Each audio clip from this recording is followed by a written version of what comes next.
Hi, it's Brenda, Eat, Drink, Dive. I just wanted to share that I'm very excited to be published once again on a large website, mammoth website called The Elephant Journal.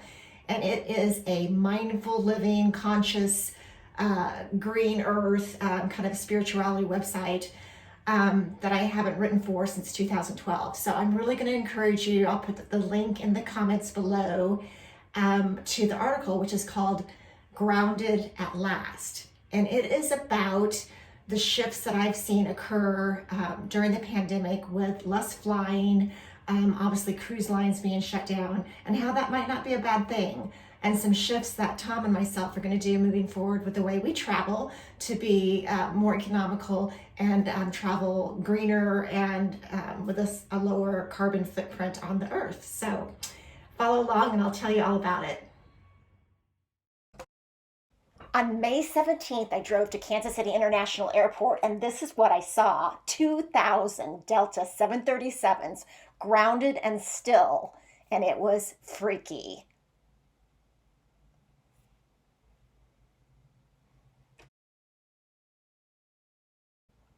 But without air travel, it got me to thinking, wouldn't Mother Nature be happier and wouldn't we be healthier if there was far less planes in the sky?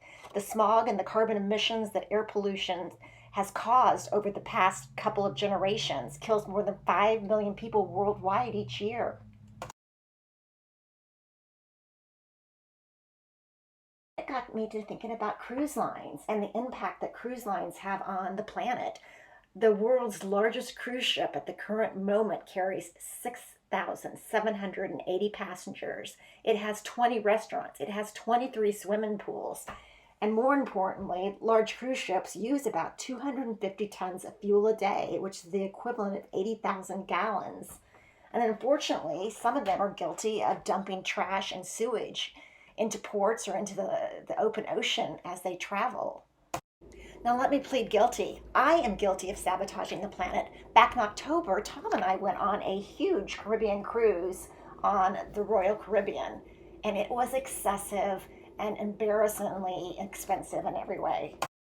Granted, we had a good time. Look at Tom here, but we're probably not going to cruise ever again. A person's carbon footprint triples when taking a cruise, and cruises are 10 times the carbon emission of 260 million cars traveling. And unfortunately, the average cruise line produces 140,000 to 210,000 pounds of trash a day. In 2021, we'll be traveling by car to lower our carbon footprint. We'll be using Tom's beautiful new Buick as he stands here in front of it. We will be packing our wonderful bikes as we will on our beautiful new bike rack. And it affords us the luxury and the convenience of bringing guests, such as Joey here in my back seat, and bringing my mother as often as possible, as we did here when we went to Bentonville, Arkansas. So that's our philosophy moving into 2021. A lot of affordable, green, earth-friendly trips in our cars where we have so much flexibility and it costs so much less and it's so much better for the planet. I put together and proposed to Tom over lunch today our 2021 travel plan, which is something every month in the Midwest that's so affordable to go to by car and earth-friendly, because we get to pack our bikes, we get to pack our coolers, we don't have to pay extra for luggage, we can throw in a pet, we can throw in my mom, we can bring a friend, and we can go so many more places than we could if we were to fly or take a cruise or do some epic vacation, which are great, don't get me wrong. I'm all for epic vacations, but I think the jet-setting days and the days of mammoth cruises and things that pollute the earth need to be over. So I hope you'll drop your comments below whether you agree with me or not, and see you next time.